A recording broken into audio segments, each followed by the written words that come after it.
Telangana cabinet ల భారీ surgery, ముగ్గురు టాప్ మంత్రులు అవుటేనా?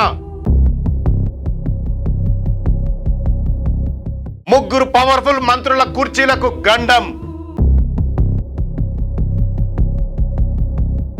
నయా ఫార్ములాతో గాంధీ భవన్ల లీడర్ల గుండెల్లో రైలు. బట్టీకి స్పీకర్ పీఠం, మహేష్ గౌడ్కు డిప్యూటీ సీఎం ప్రమోషన్.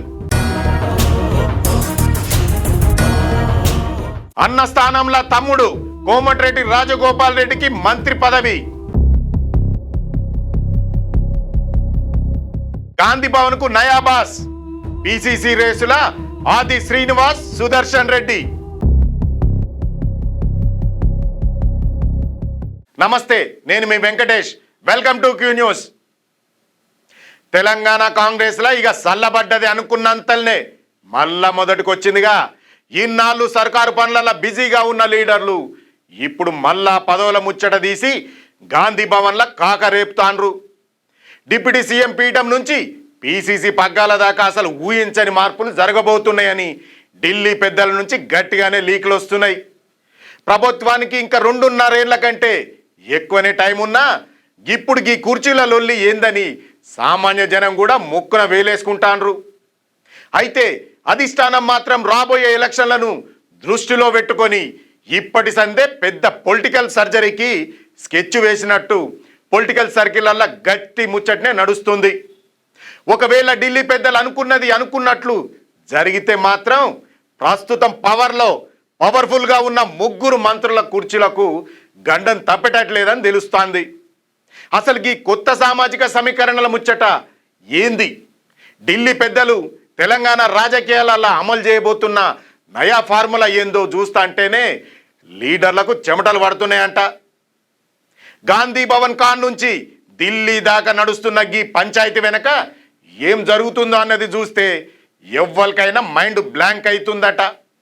ఎలక్షన్లను దృష్టిలో పెట్టుకొని అధిష్టానం రాష్ట్ర మంత్రివర్గంలో మార్పులు చేర్పులకు సిద్ధమైందన్న వార్తలు వస్తున్నాయి. ఆ మార్పు ఒట్టి మార్పు కూడా కాదు, ఏకంగా కీ పాయింట్లలో ఉన్న సీట్లను కదిలించేటందుకు ఏఐసిసి పెద్దలు లైన్ క్లియర్ చేసినట్టు పక్కాగా ఇన్ఫర్మేషన్ బయటకు వచ్చింది. ఈ దెబ్బతోని హస్తం కేడర్ ఒక్కసారిగా ఉలిక్కిపడ్డది.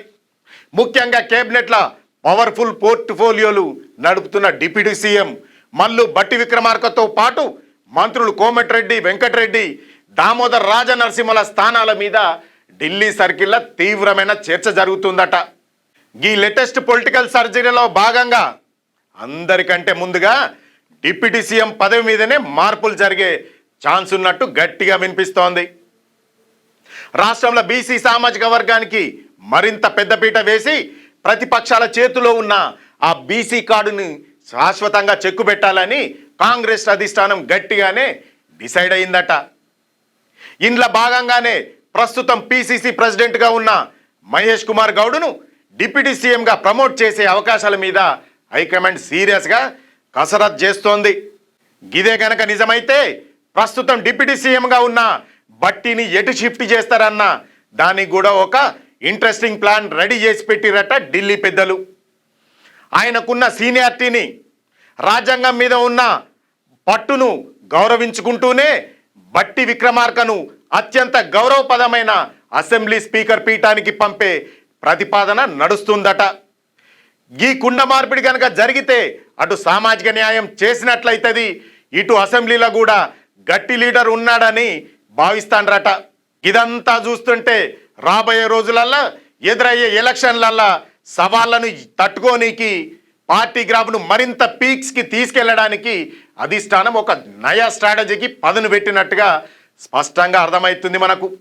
ఇందులో భాగంగానే పాత సీనియర్లను మార్చి సరికొత్త టీంను రంగంలోకి దించాలని డిసైడ్ అయినట్టు టాక్ నడుస్తోంది. ఈ ముచ్చట బయటకు రాగానే లీడర్లల్లా లోపల టెన్షన్ షురువైంది. ఎవరి కుర్చీ ఎప్పుడు ఊడుతుందో, ఎవరికి లక్కీ ఛాన్స్ దక్కుతుందో అని గాంధీ భవన్ వర్గాలల్లా రకరకాల చర్చలు నడుస్తున్నాయట. ముఖ్యంగా 3 పెద్ద కుర్చీల కింద నీళ్లు వచ్చాయన్న విషయం మాత్రం పక్కా అంటున్నాయి ఢిల్లీ లీకులు. ఇంకో దిక్కు చూస్తే ఉమ్మడి రంగారెడ్డి జిల్లాకు ఈసారి విస్తరణల లక్కీ ఛాన్స్ దక్కబోతుందనే ముచ్చట గట్టిగానే నడుస్తుంది. రంగారెడ్డి జిల్లా కోటా కింద సీనియర్ నేత ప్రస్తుత అసెంబ్లీ స్పీకర్ గడ్డం ప్రసాద్కు కేబినెట్ల మంత్రి పదవి ఇస్తే బాగుంటుందన్న ప్రతిపాదన సీరియస్గా నడుస్తుందట.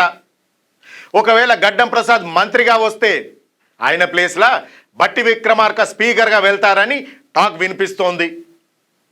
ఇదే టైంలో ఢిల్లీ వేదికగా రాహుల్ గాంధీని పర్సనల్గా కలిసి వచ్చిన ఉమ్మడి రంగారెడ్డి మహబూబ్ నగర్ జిల్లాల ఎమ్మెల్యేలు మల్రెడ్డి రంగారెడ్డి, లక్ష్మారెడ్డి, రామ్మోహన్ రెడ్డిలు కూడా మంత్రి పదవుల కోసం గట్టిగానే ప్రయత్నిస్తురట. ఇప్పటికే అధిష్టానం దగ్గర లాబియింగ్ని పీక్స్కి తీసుకెళ్ళిరట. జిల్లాలల్లో పార్టీని బతికించాలంటే తమలాంటి మాస్ లీడర్లకు మంత్రి బెర్త్ ఇవ్వాల్సిందేనని వాళ్ళు అధిష్టానం ముందర గట్టిగానే ప్రతిపాదనలు పెట్టిరట. ఎవరికి వారు ఢిల్లీలో పెద్ద లీడర్ల ఇండ్ల చుట్టూ తిరుగుకుంటా తమ తమ ప్రయత్నాలను చేస్తుండ్రు. ఎలక్షన్లప్పుడు కష్టపడ్డ ముచ్చట్లను గుర్తు చేసుకుంటా ఈసారి తమకు అమాత్య యోగం కలిగేలా చూడాలని కోరుతాండ్రు. ఉమ్మడి రంగారెడ్డి జిల్లా లీడర్లు గింత గట్టిగా పట్టుబడడంతో హైకమాండ్ కూడా ఆలోచనలో పడ్డదట. ఓ పక్క స్పీకర్ సీటు మార్పు, ఇంకో పక్క కొత్త లీడర్ల రికమెండేషన్లతోని ఢిల్లీలో కాంగ్రెస్ పంచాయతీ హాట్ టాపిక్గా మారింది. ఎవరికి తోచినట్లు వాళ్ళు లీక్లు ఇస్తుండడంతో నాయకులు పరేషాన్ అవుతుర్రు. ఏ క్షణం ఏ ఆదేశం వస్తుందోనని ఉలిక్కి పడుతురట. ఇక ఈ విషయం మీద సోషల్ మీడియాలో కూడా ప్రచారం సురువు చేసిండ్రు. మెయిన్ స్ట్రీమ్ మీడియాలో మాత్రం ఈ విషయాలన్నీ గోప్యంగానే ఉంచుతుర్రు. కానీ సోషల్ మీడియా స్టోరీలు మాత్రం దీన్ని హైలైట్ చేస్తున్నాయి. ఇక కేబినెట్ మార్పులలో భాగంగా ముఖ్యంగా ఉమ్మడి నల్గొండ జిల్లా కోటా కింద మంత్రి పదవి ఎవరికి వరిస్తుందనే పెద్ద సస్పెన్స్గా మారింది. ప్రస్తుతం మంత్రిగా ఉన్న కోమటిరెడ్డి వెంకటరెడ్డి స్థానంలో ఆయన తమ్ముడు మునుగోడు ఎమ్మెల్యే కోమటిరెడ్డి రాజగోపాల్ రెడ్డికి మంత్రి పదవి ఇవ్వబోతున్నారనే లీకు గట్టిగానే వినిపిస్తుంది. గతంలో భువనగిరి పార్లమెంట్ ఎలక్షన్ల టైంలో చామల కిరణ్ కుమార్ రెడ్డిని ఒంటి చేత్తో గెలిపించిండు రాజగోపాల్ రెడ్డి. గప్పుడే తనకు మంత్రి పదవి ఇస్తానని సీఎం రేవంత్ రెడ్డి స్వయంగా బహిరంగంగా సభలోనే మాటిచ్చిండని, ఇప్పుడు ఆ మాట నిలబెట్టుకునేందుకు రేవంత్ రెడ్డి కూడా గట్టిగానే ప్లాన్ చేస్తున్నట్టు తెలుస్తోంది. ఒకవేళ మహేష్ కుమార్ గౌడ్ కనుక కేబినెట్లోకి వెళ్తే డిప్యూటీ సీఎం కుర్చీ ఎక్కితే ఖాళీ అయ్యే ఆ పీసీసీ అధ్యక్ష పదవి మీద కూడా మార్పులు ఉండబోతున్నాయనే బలమైన సంకేతాలు వస్తున్నాయి. గది గాంధీ భవన్కు నయాబాస్గా మున్నూరు కాపు సామాజిక వర్గానికి చెందిన ఆది శ్రీనివాస్ లేకపోతే సుదర్శన్ రెడ్డిలల్లా ఎవరినో ఒకరిని పీసీసీ పగ్గాలు అప్పగించే అవకాశాల మీద ఊహాగానాలు జోరందుకుంటున్నాయి. ఇప్పటి వరకైతే మనం చెప్పుకున్నవన్నీ లీకులుగానే ఉన్నాయి. ఆఫీసులల్లా చిట్ చాట్ విషయాలుగానే గుసగుసలుగా వినిపిస్తున్నాయి. ఒకవేళ ఈ సంచలన మార్పులన్నీ గనక నిజంగానే జరిగితే మాత్రం ప్రస్తుతం పార్టీలల్లా ప్రభుత్వంలో కీలక పాత్ర పోషిస్తున్న నేతల భవిష్యత్తు రాజకీయ సమీకరణాలు రివర్స్ అయ్యే ఛాన్స్ పక్కాగా ఉందని కనిపిస్తోంది. ఒక్కరి జాగాల ఇంకొకరు, ఒకరి పదవి ఇంకొకరికి ఇలా సాగుతున్న ఈ కుండ మార్పి పాలిటిక్స్ ఇప్పుడు తెలంగాణ కాంగ్రెస్ను కడిగి పడేస్తుందని చెబుతున్నారు. అయితే ఈ విషయం లోపల మాట్లాడుకుంటున్నా బయటికి మాత్రం ఏం తెలియనట్టుగా ఉంటున్నారని చెబుతున్నారు రాజకీయం తెలిసినోళ్ళు. మొత్తానికి చూస్తే ఇప్పుడు అధికారం అనుభవిస్తున్న ముగ్గురు టాప్ మంత్రులు నిజంగానే అవుట్ అవుతారా, లేకుంటే కొత్త ముఖాలకు ఛాన్సు దక్కేటట్టు సీఎం రేవంత్ రెడ్డి తన నయా మార్క్ చాణక్యాన్ని ప్రదర్శిస్తారా అనేది ఇప్పుడు తెలంగాణ పాలిటిక్స్లో పెద్ద చర్చనే రేపుతుంది. ఓ దిక్కు ప్రతిపక్షాలు చిన్న తప్పు దొరికితే చాలు గొంతెత్తి మీద పడతాండ్రు. కమిషన్ల గురించి కథలుగా ప్రచారం చేస్తుర్రు. మొన్నటికి మొన్న సింగరేణి కాలరీస్ల బొగ్గు మాయం గురించి బీఆర్ఎస్ పెద్ద ఆరోపణలే చేసింది. వాటి గురించి కేటీఆర్, హరీష్లు, ఇంకో దిక్కు కల్వకుంట్ల కవితలు విమర్శలు చేస్తున్న టైంలో అధికార పార్టీల ఈ ప్రక్షాళన కార్యక్రమం ముచ్చట బయటకు రావడం మామూలు విషయం కాదు. ఈ భారీ పొలిటికల్ సర్జరీ మరి ఊహాగానాలకే పరిమితమవుతుందా, లేక రాబోయే రోజులలో తెలంగాణ కాంగ్రెస్లో ఒక పెద్ద పొలిటికల్ భూకంపానికి దారితీస్తుందా అన్నది తేలాలంటే మరికొన్ని రోజులు వెయిట్ చేయాల్సిందే. కాంగ్రెస్ అధిష్టానం అఫీషియల్గా ముహూర్తం ఖరారు చేసేదాకా వెయిట్ చేయాల్సిందే. లీడర్ల మధ్యలో అంతర్గతంగా నడుస్తున్న ఈ సీట్ల కుమ్ములాటలు చివరకు ఎటు పోయి ఎటు తిరుగుతాయో అని కేడర్ కూడా ఆందోళన పడుతుంది. వాళ్ళకు కూడా తమకు ప్రాధాన్యత ఉంటలేదని రందితోనే ఉన్నారు. రేవంత్ సర్కార్ వచ్చినాక లీడర్లంతా కలిసికట్టుగా ఉన్నట్టు కనిపిస్తున్నా లోపల మాత్రం ఎవరి గ్రూపులు వాళ్లకు ఉన్నాయనే ముచ్చట ఈ క్యాబినెట్ ప్రక్షాళన లీకులతోని అర్థమైపోయింది. మరి ఢిల్లీ పెద్దలు వేయబోతున్న ఈ నయా స్కెచ్ వర్కౌట్ అయ్యి కొత్త టీం రంగంలోకి వస్తుందా, లేకుంటే సీనియర్లు అడ్డుపడి ఈ ప్లాన్ను కూడా మళ్ళా రివర్స్ చేస్తారా అనేది రాబోయే కొన్ని రోజుల్లోనే తేలనుంది. చూశారు కదా ఈ యొక్క ఎపిసోడ్ని.